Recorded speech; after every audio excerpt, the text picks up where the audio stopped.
come to you with breaking news. Right now, there is a major emergency unfolding at Bondi Junction, and it's centred on the Westfield Shopping Centre. We understand that at least 6 people have either been stabbed or shot dead. Hello, I'm Paul Barry. Welcome to Media Watch. And that was the news that shocked a nation. Carnage and killing at a Sydney shopping centre on a busy Saturday afternoon, with one attacker shot dead and shoppers taking refuge amid fears there could be another on the loose. The TV network switching to live coverage and news.com.au posing the question that all Australia was supposedly asking. Was this a terrorist attack? And as footage emerged on social media of a man confronting the knife-wielding attacker, some had already decided, with one high-profile Zionist site with almost 1 million followers tweeting, "First picture of the terrorist who killed several people in Sydney, Australia. He stabbed in a shopping mall in a Jewish area, Westfield Bondi, right next to an Israeli restaurant." Others said he looked like an Arab, while failing to note he was wearing shorts and a Kangaroos rugby league jersey, and was not reported to have shouted Allahu Akbar.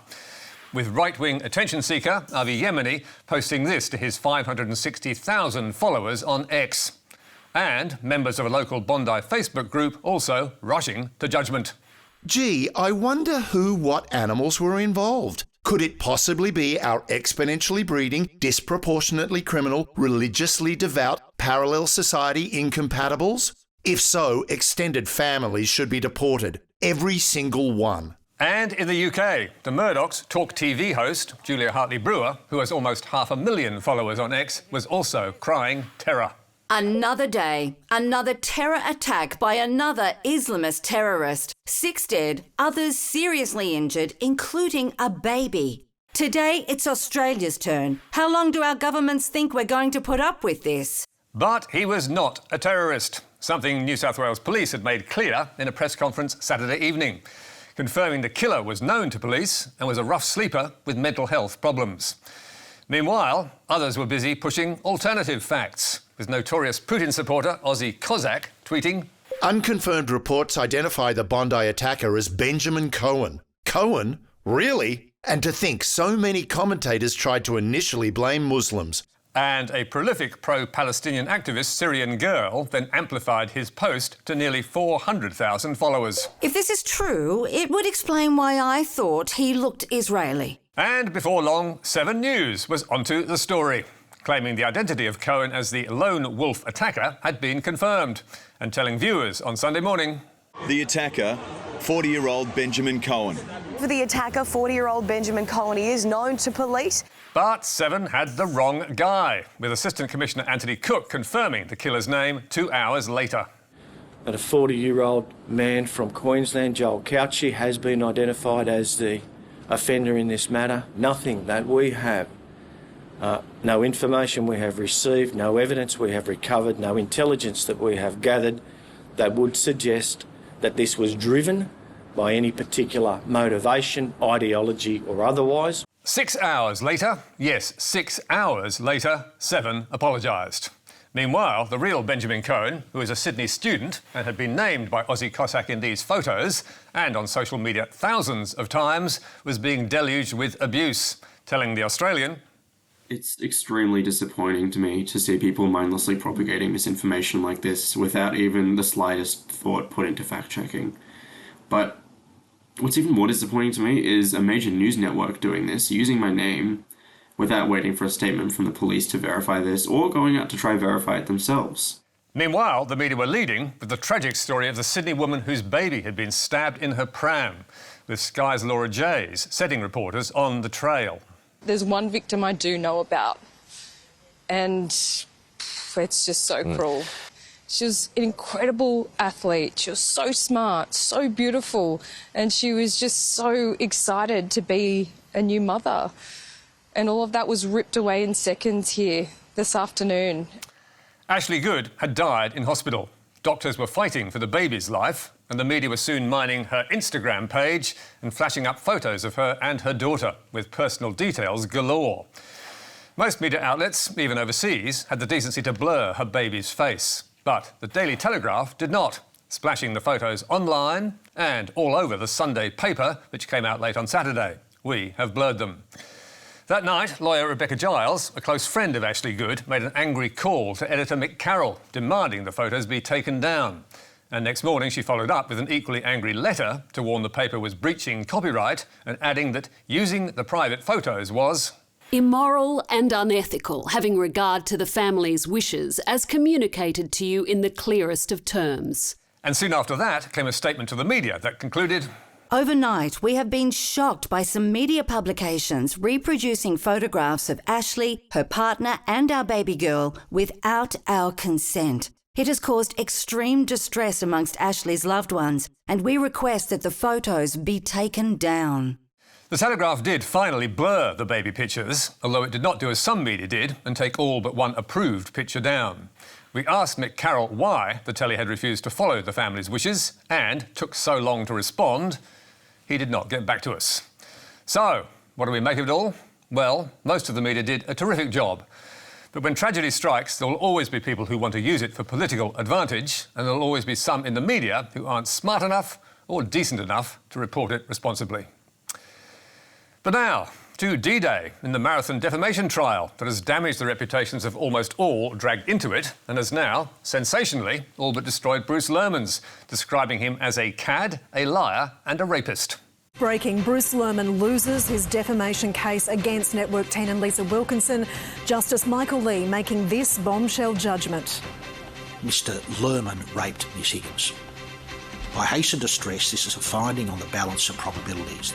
It is a remarkable verdict that few lawyers would have dared predict, and it's an extraordinary victory for TEN's The Project and Brittany Higgins. It is also a stunning defeat for Bruce Lehrmann and all in the media who supported him. And finally, it's a lesson to all those who sue for defamation, with Justice Lee quipping, as Media Watch had warned, having escaped the lion's den, Mr Lehrmann made the mistake of coming back for his hat. So, what were the key findings in Justice Lee's 2.5-hour judgment? First, Bruce Lehrmann was identified by Brittany Higgins in her interview with TEN's The Project in February 2021, even though the programme didn't name him. And second, Lehrmann was defamed when Higgins accused him of rape. I woke up mid-rape, essentially. I don't know why. I knew he was almost finished, but I felt like it had been going on for a while, or that he was almost done. He was sweaty. I couldn't get him off of me. At this point, I started crying. What did you say to him? I told him to stop. Did he? No. As we know, Bruce Lehrmann has always denied he raped or had sex with Higgins, as in his exclusive interview with 7 Spotlight in 2023. Did you rape Brittany Higgins? No, I didn't. It simply didn't happen. And the evidence supports that. The federal police support that. How does she end up on a couch, fully naked? That is a great question. I mean, I don't know. Higgins, you may recall, was found by Parliament House security in the early hours of the morning on the couch in Defence Minister Linda Reynolds' office, naked or half naked and asleep. Or, as she told The Project, my dress was up around my waist. The straps were kind of down. I was pretty dishevelled. I was scared that I was at work. My first thought was, oh my God, I'm at work. So, did Lee conclude that Lehrmann and Higgins had sex? Yes, he did, despite Lehrmann's vehement denials and insistence that he was in another office all the time, penning questions on the French submarine contract. I'm convinced, however, that sexual intercourse did take place, and it took place with Mr Lehrmann on top of Miss Higgins on the couch in the Minister's office. I have not reached the level of satisfaction that during the sexual act, Miss Higgins said no on a loop. On balance, I think it is more likely than not that she was passive, as she later said, like a log during the entirety of the sexual act. And despite that finding that Higgins had not protested, Lee did find that Lehrmann raped her because she was so drunk she was in no position to give consent, and he was indifferent to whether or not she was consenting. Mr Lehrmann raped Miss Higgins. Justice Lee called Lehrmann's evidence risible and an elaborate fancy, shredding his character and telling the court, to remark that Mr Lehrmann is a poor witness is an exercise of understatement. Lee rejected almost all Lehrmann's evidence, finding he lied about finding her sexually attractive, lied about not buying drinks for Higgins at the Dock Hotel, lied about getting intimate with her at the 88 miles per hour bar, and lied about a litany of other matters, including what happened on the night in Parliament House and about supplying confidential documents to Spotlight. as Lee summed it up. I do not think that Mr. Lehrmann is a compulsive liar, and some of the untruths he told during his evidence may sometimes have been due to carelessness and confusion. But I am satisfied that in important respects he told deliberate lies.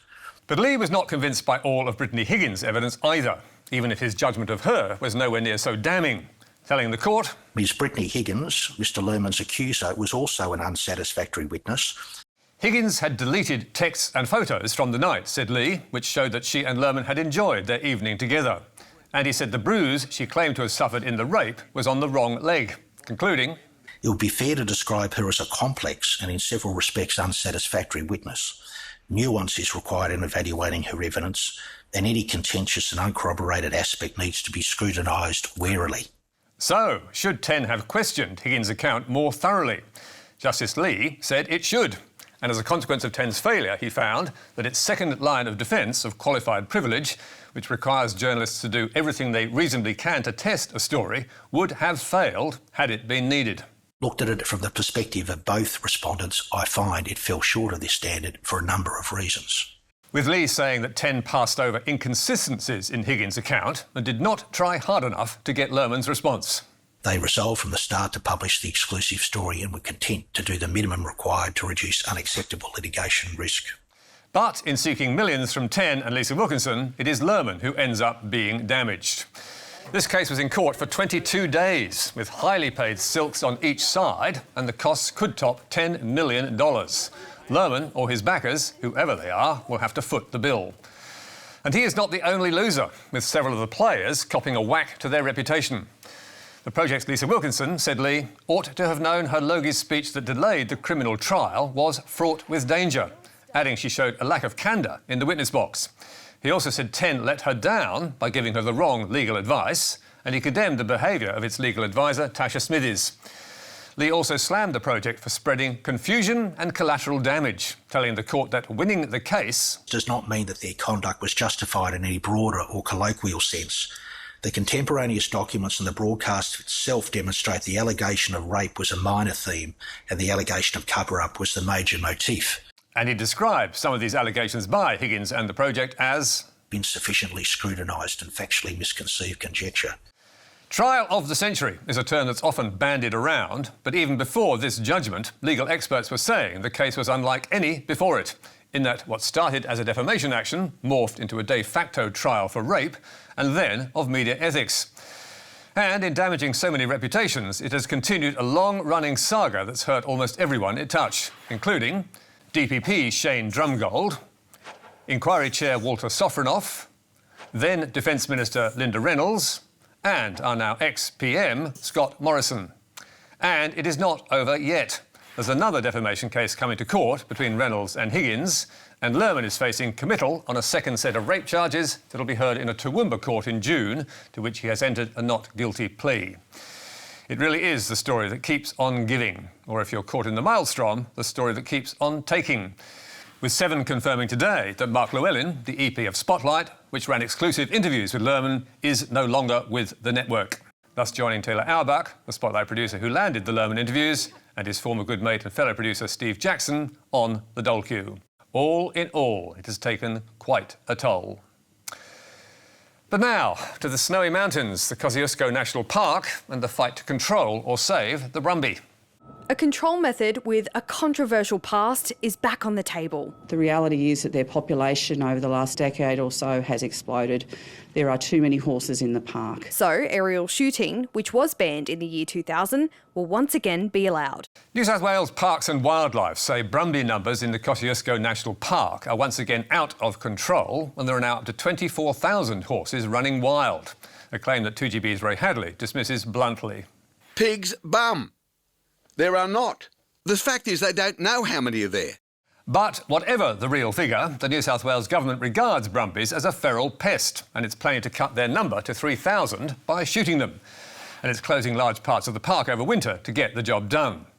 Naturally, this kill order is causing a fuss, and among those most concerned is one high-profile journalist who for several months has been posting comments like these on pro-Brumby Facebook pages. SMH did a story last week rating the cull a big success. All media is just running the well-oiled government press release. The media is no longer covering the cruelty due to the slick government media campaign. It's very hard to get people to report the cruelty. This journalist is also accusing the ABC of falling for government spin. There are very junior reporters in the ABC regionals who mostly just write the spin from the weekly government press releases about the massacre. Suggesting that campaigners need to contact journalists directly and get video and photos of bodies to the media. While in another post, they suggested A Current Affair and 60 Minutes are good programs to target.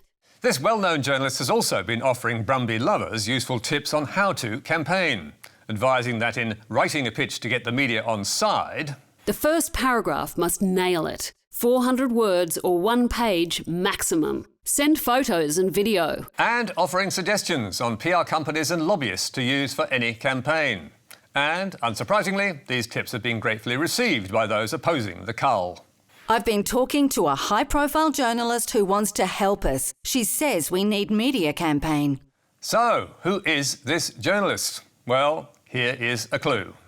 The state government has been accused of starting an aerial cull of wild horses in Kosciuszko National Park, despite getting the number of horses wrong.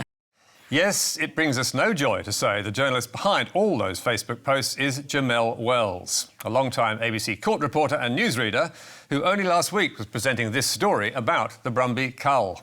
An inquiry has heard horses are being shot up to 18 times, and farmers claim they've found injured horses taking days to die and orphaned foals. Now, we're not sure if Wells proposed this story or wrote the copy, and she's not responded to our requests for comment. But it's not a good look for her to be presenting it when she's helping those who oppose the cull. And it prompted Jack Goff from the Invasive Species Council to complain to Media Watch, saying, Jamel Wells has a clear personal bias on the issue of control of feral horses in Kosciuszko National Park, and has also been directly working to assist activists in their campaign to stop the control of feral horses. Goff also complained to the ABC, and within hours, all of Jamel Wells's Facebook posts were taken down.